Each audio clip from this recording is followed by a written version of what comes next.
Four men attacked a black woman in a bar. 45 seconds later, they learned she was an MMA champion.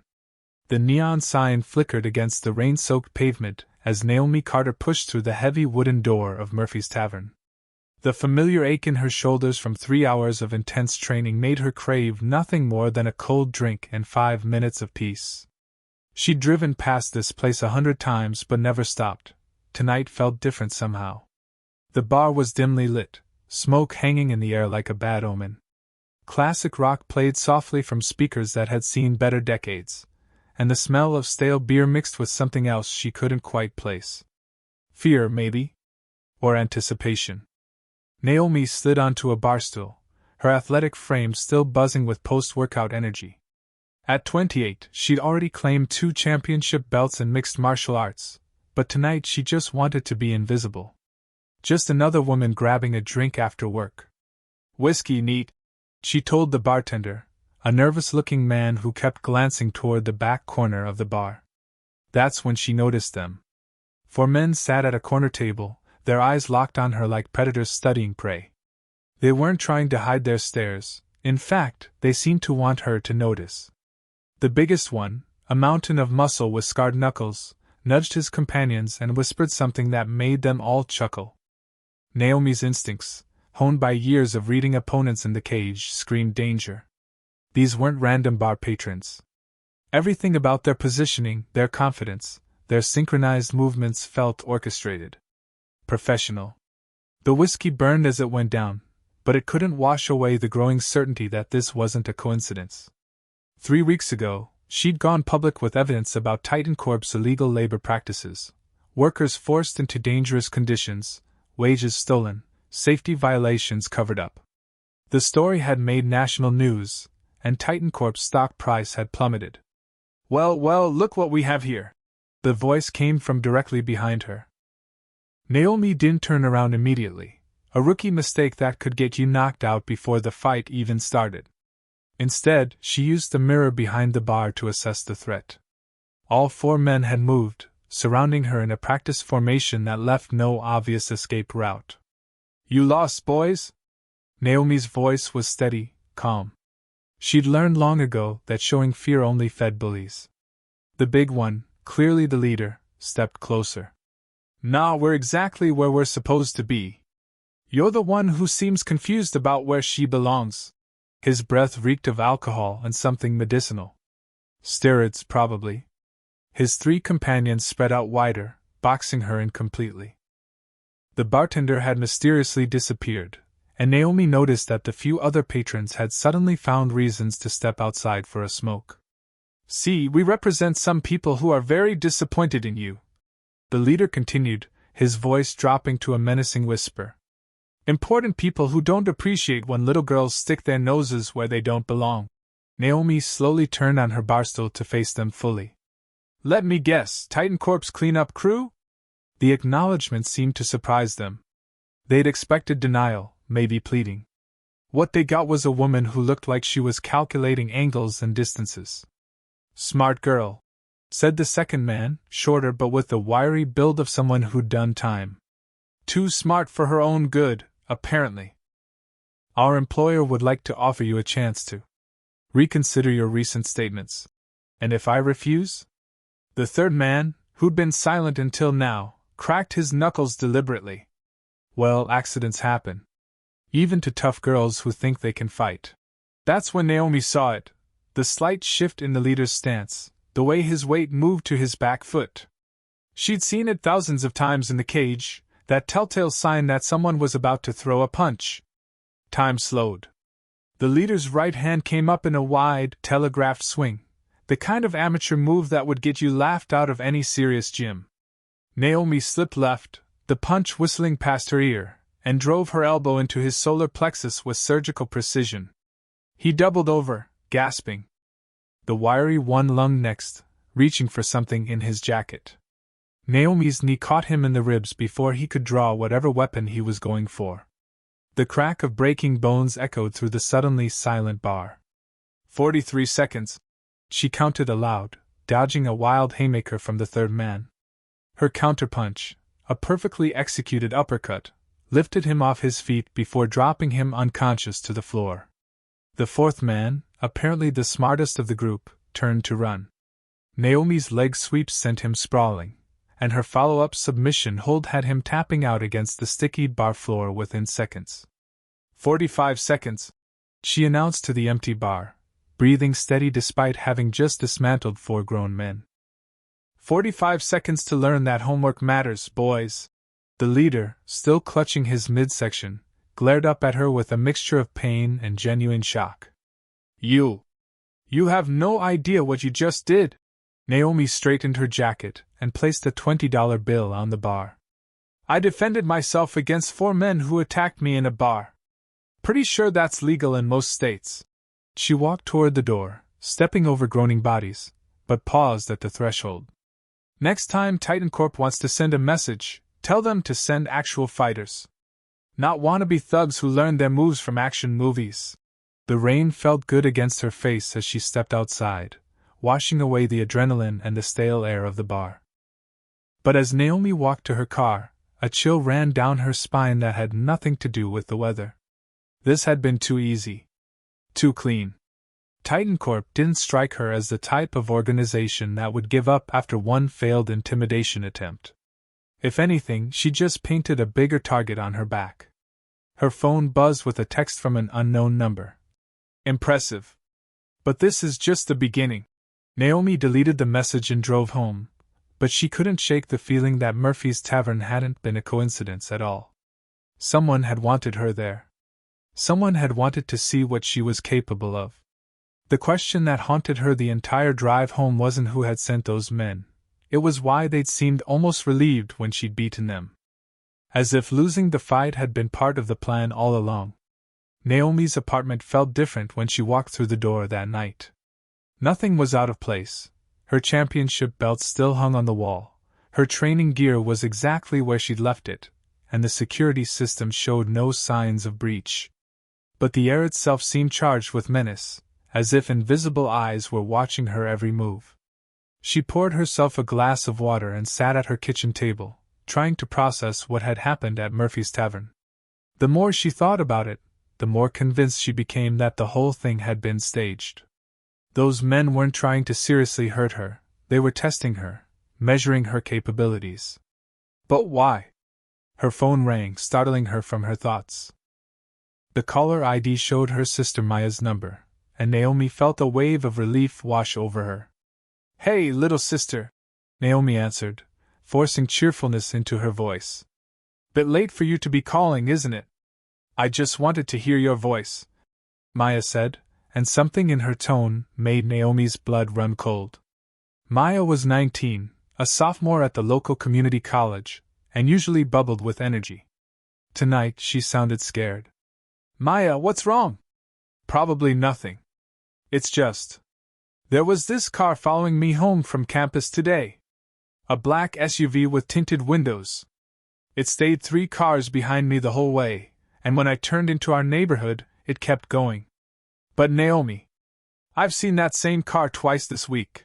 Naomi's grip tightened on the phone. Are you sure it was the same car? Pretty sure. It had a dent in the front bumper shaped like a crescent moon. I noticed it because it looked weird. Before Naomi could respond, her phone buzzed with an incoming text. She glanced at the screen and felt her heart stop.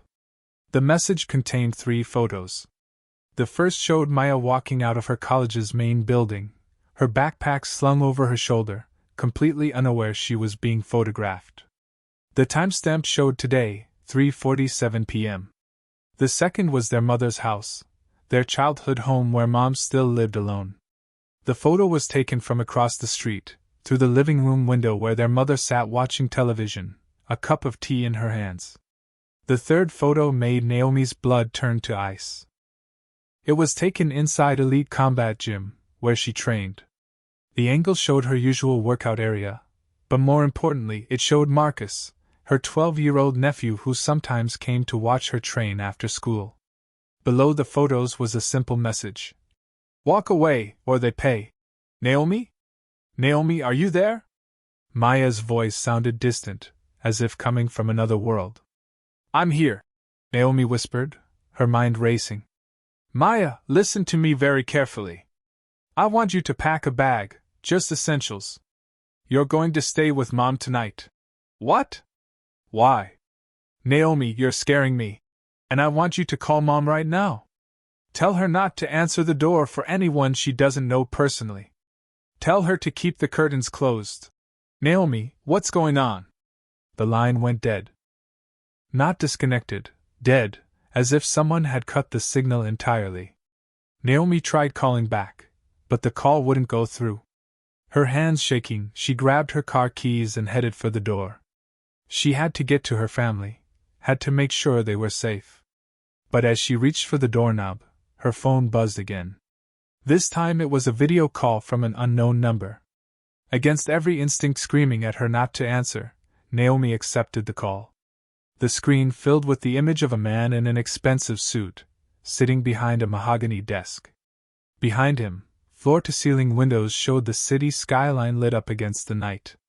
Ms. Carter, the man said, his voice smooth as silk and twice as dangerous. I trust you received our message. Who are you? Naomi's voice was steel, but inside, terror clawed at her chest. Someone who would prefer to remain anonymous. But you can think of me as a problem solver for Titan Corp. We have a situation that requires resolution. If you touch my family... Now, the man interrupted, raising a manicured hand. No one wants to hurt anyone. We simply want you to understand the scope of your decision. You expose some sensitive information about our labor practices.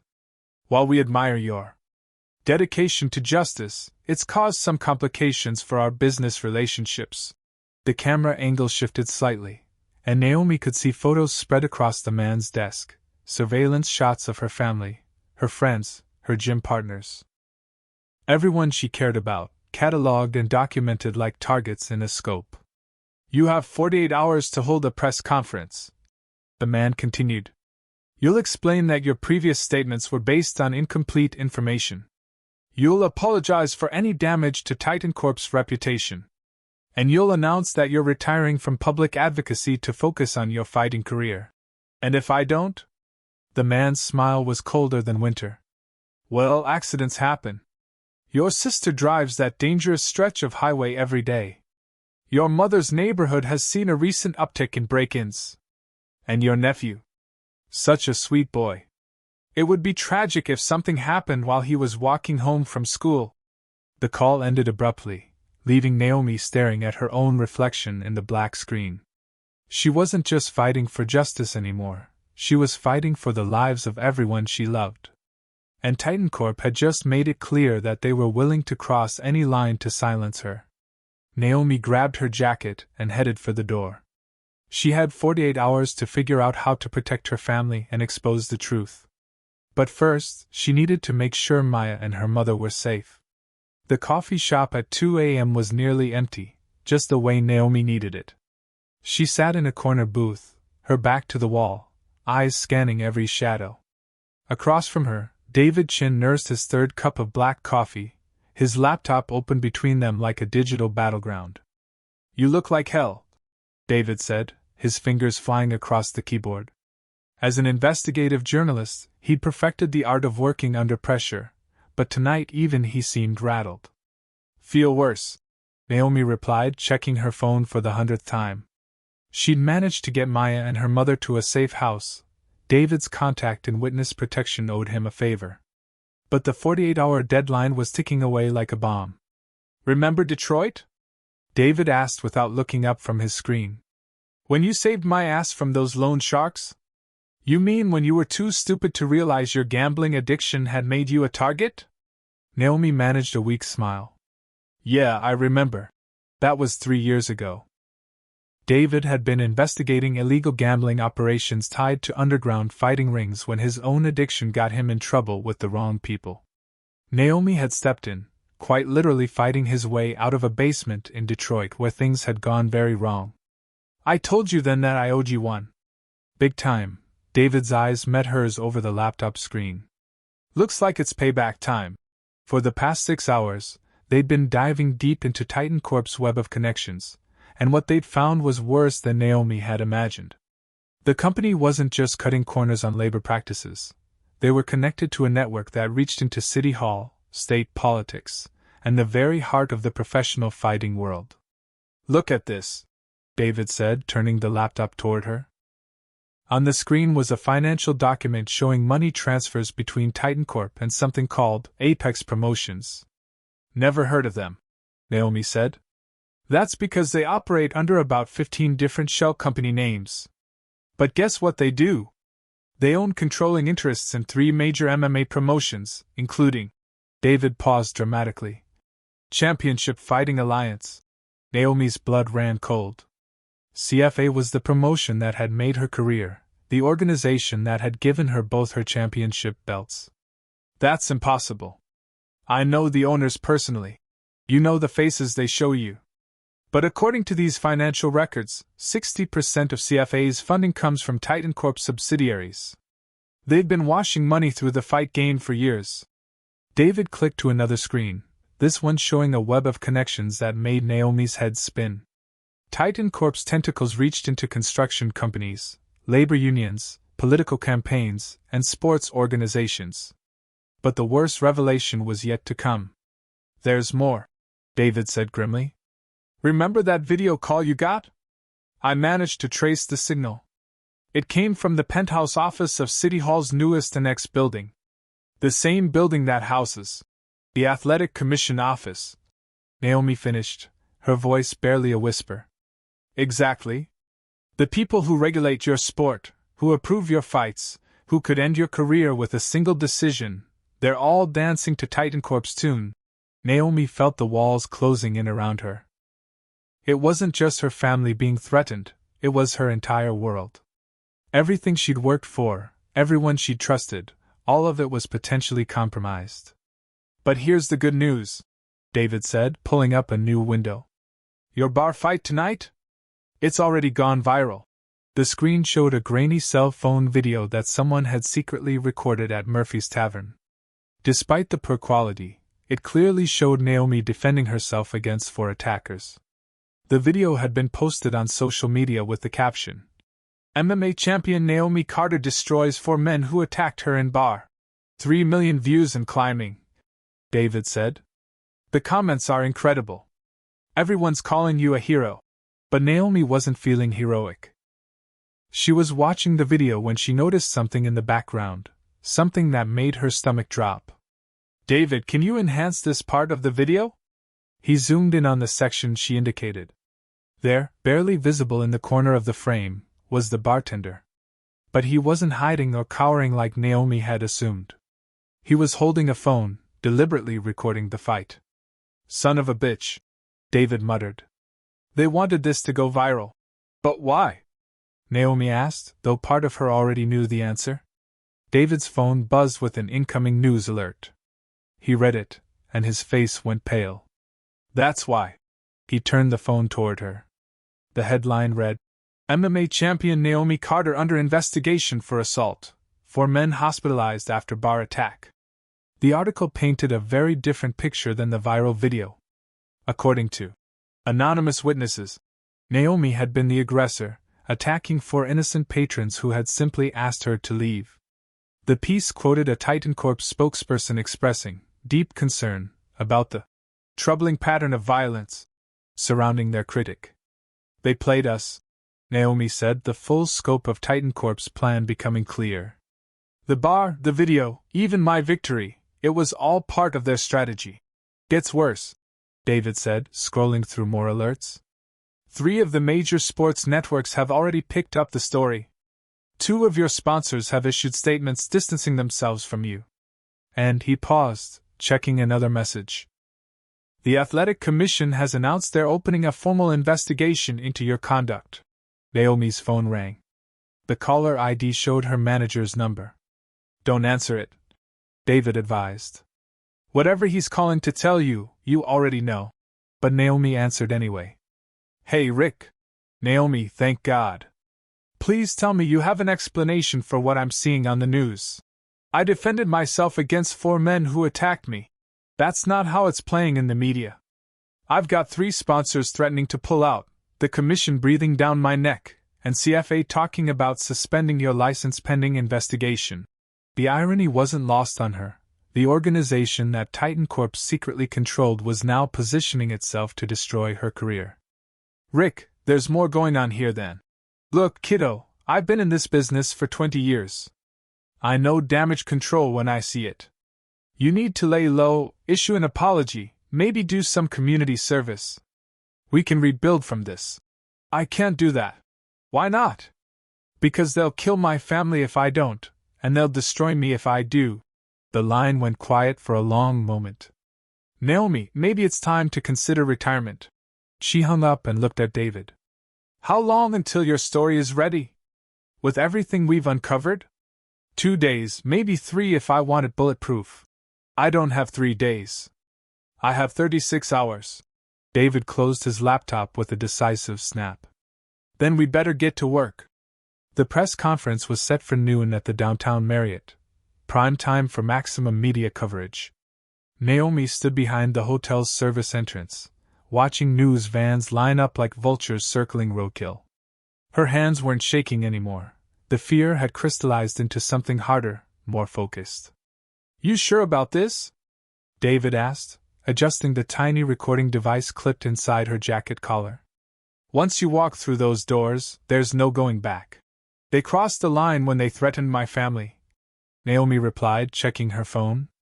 24 hours left on Titan Corp's deadline, but she was done playing by their rules. The hotel ballroom was packed. Reporters filled every seat, cameras lined the walls, and the low hum of anticipation filled the air. As Naomi walked to the podium, she spotted familiar faces in the crowd, sports journalists who had covered her championship runs, local news anchors who had celebrated her victories. Today, they looked hungry for her downfall. Ladies and gentlemen, Naomi began, her voice carrying clearly through the room's sound system. 3 days ago, I exposed Titan Corp's illegal labor practices. Last night, 4 men attacked me in a bar. Today, I'm being painted as the villain in this story. Murmurs rippled through the crowd. This wasn't the apology they'd expected. But I'm not here to apologize. I'm here to shine a light on the corruption that's been hiding in the shadows of this city for years. She gestured to David, who activated a projector. The screen behind her filled with financial documents, photographs, and communication records they'd spent all night preparing. Titan Corp doesn't just exploit workers. They own pieces of the organizations that are supposed to regulate them. They have financial interests in the Athletic Commission, in major fighting promotions, and in the very media outlets covering this story. The room erupted. Reporters shouted questions, cameras flashed, and Naomi could see panic in the eyes of several attendees she now suspected were Titan Corp plants. I have documentation proving that last night's attack was orchestrated. The bar was owned by a Titan Corp subsidiary. The men who attacked me were on their payroll. And the video that went viral? It was recorded by employees who were instructed to make me look like the aggressor. But even as she spoke, Naomi could see her nightmare becoming reality. Her phone was buzzing constantly with notifications. Her bank accounts had been frozen. Rick, her manager, was texting frantically that 2 more sponsors had pulled their contracts. The Athletic Commission had just announced they were fast-tracking their investigation. I vowed to reveal every crime, every cover-up, every connection between Titan Corp and the corruption that's poisoning this city's institutions. That's when everything went wrong. Ms. Carter called out a reporter from the back. Are you aware that the district attorney's office has just issued a warrant for your arrest? The blood drained from Naomi's face. What?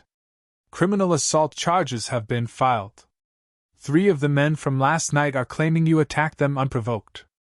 Security footage from a neighboring business allegedly shows you entering the bar carrying what appears to be brass knuckles.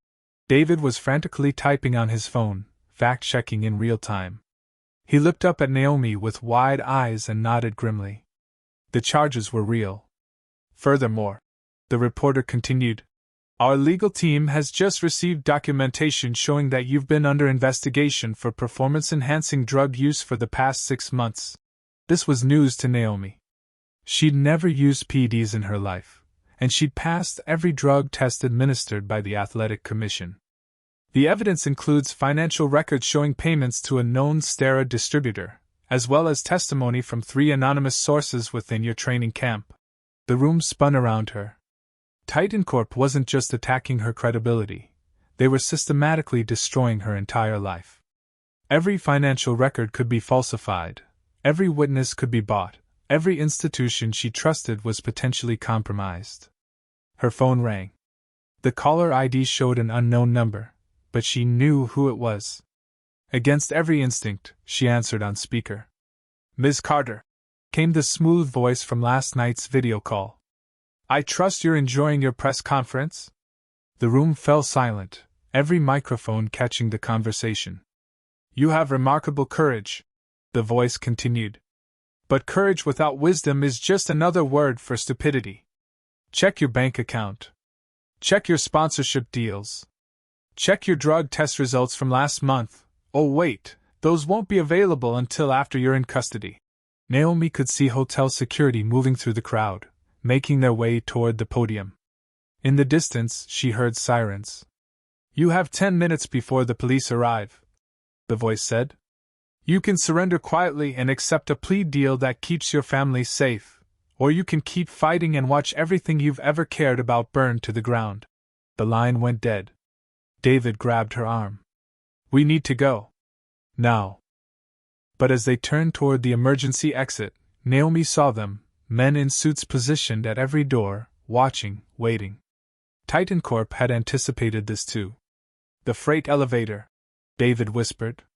"Kitchen exit." They pushed through the crowd of shouting reporters, but Naomi knew it was too late. Her career was over, her reputation destroyed, and her family was still in danger. Titan Corp had won the first round decisively. But the fight wasn't over yet. The warehouse district at 3 a.m. was a graveyard of broken dreams and abandoned businesses.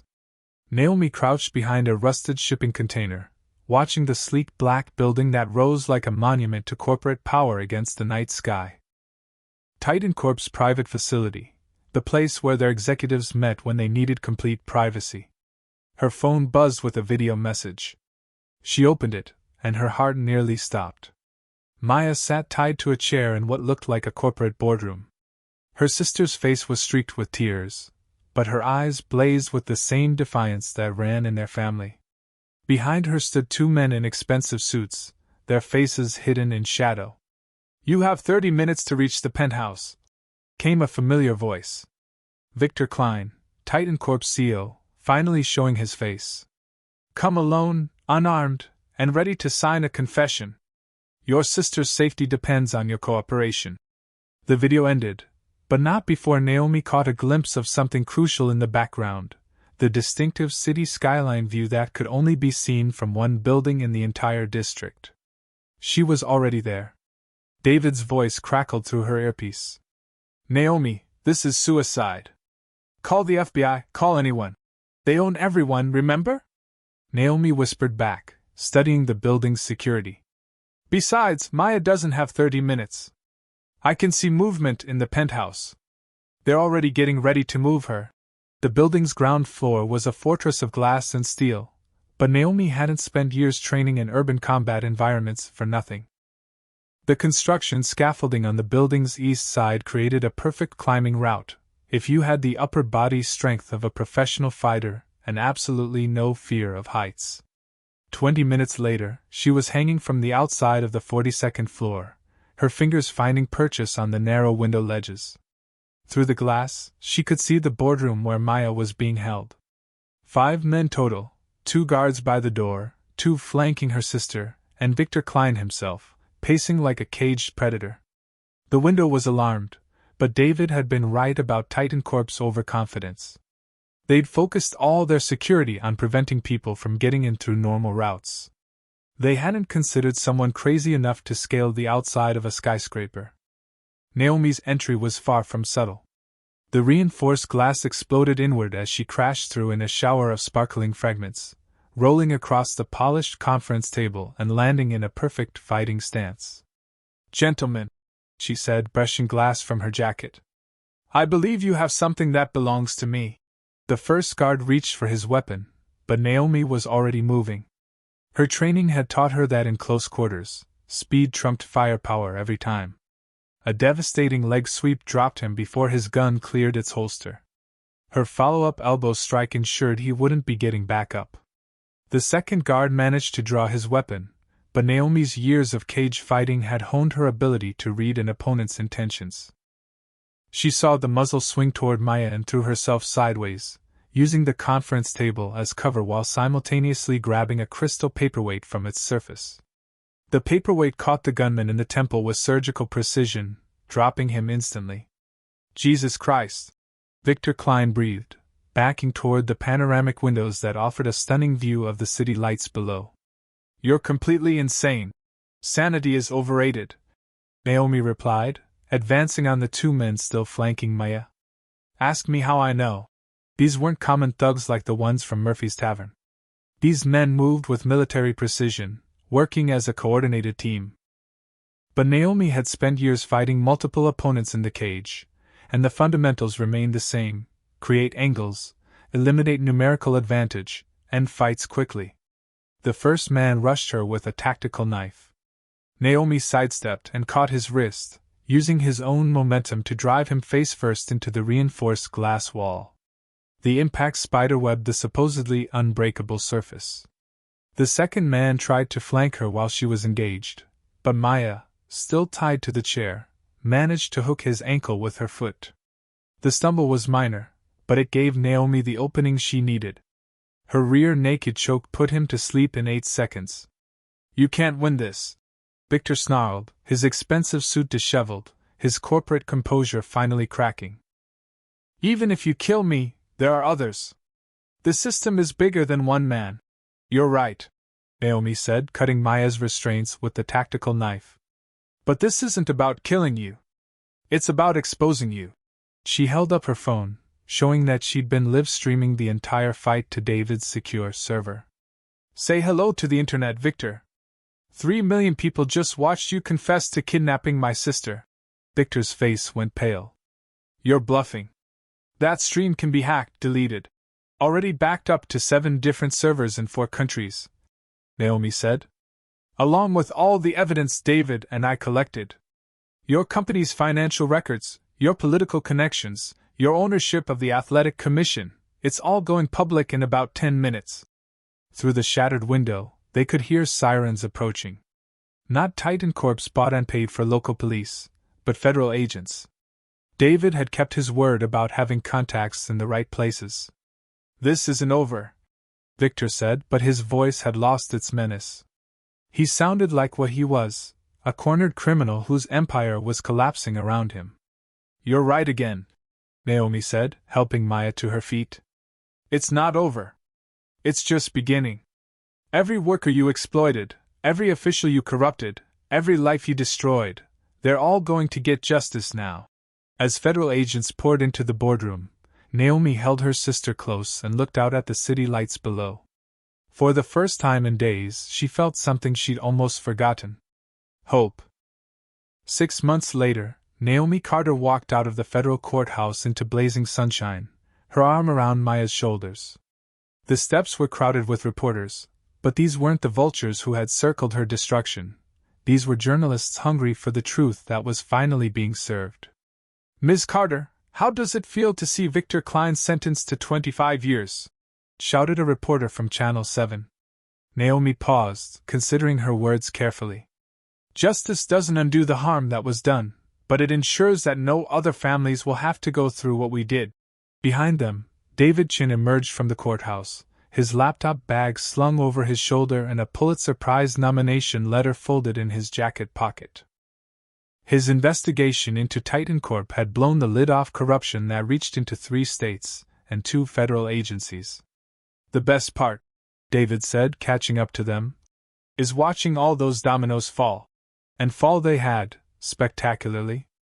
Titan Corp's stock price had crashed to zero within weeks of the Penthouse live stream.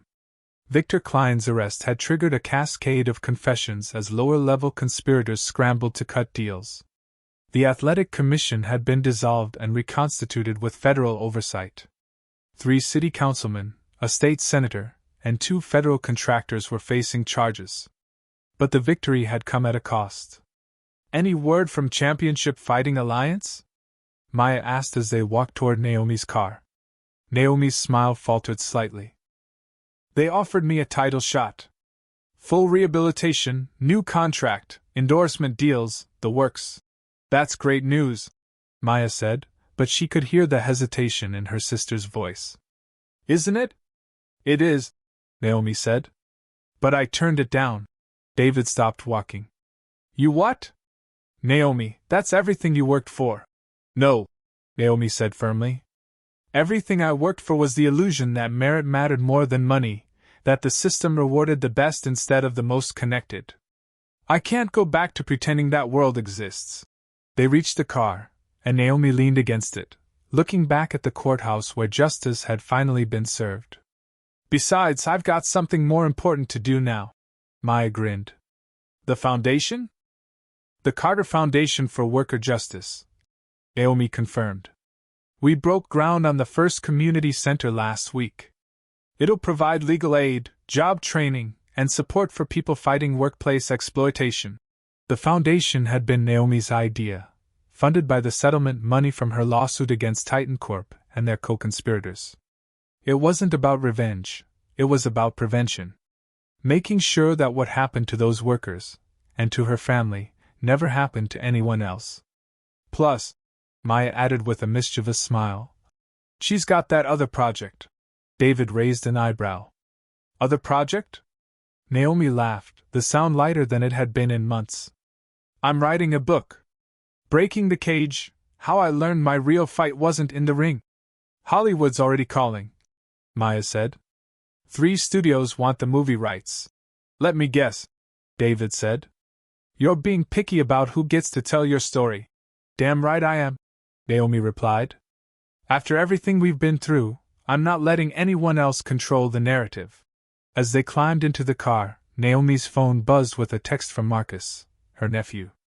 The message was a photo of him at his school's career day, standing next to a poster that read, My Aunt Naomi, she fights for justice. Kid's got it figured out, Maya said, looking at the photo over Naomi's shoulder. He understands better than most adults, Naomi agreed. That real strength isn't about how hard you can hit, it's about how hard you can get hit and keep moving forward. They drove through the city streets, past Murphy's Tavern, now permanently closed with federal seizure notices plastered across its windows, and toward the community center where Naomi taught self-defense classes twice a week. Not for competition, but for empowerment. Any regrets? David asked from the back seat. Naomi considered the question as they stopped at a red light. Her reflection in the rearview mirror showed a woman marked by battle but not broken by it. The scars were visible, thin white lines from the glass cuts during her penthouse infiltration, a slight crook in her nose from where one of Victor's men had gotten lucky. But her eyes were clear, purpose-driven in a way they'd never been during her championship runs. Just one, she said finally. I wish it hadn't taken a crisis to show me what real fighting looks like. The light turned green, and they drove toward the community center where 30 kids were waiting for their weekly lesson in self-defense and self-worth. As they pulled into the parking lot, Naomi could see young faces pressed against the windows, watching for her arrival. You know what the beautiful thing is? Maya said, unbuckling her seatbelt. This is just the beginning. Naomi smiled, remembering the scared woman who had walked into Murphy's Tavern 6 months ago. That version of herself had been strong, successful, even famous. But she'd been fighting in a cage, both literally and metaphorically.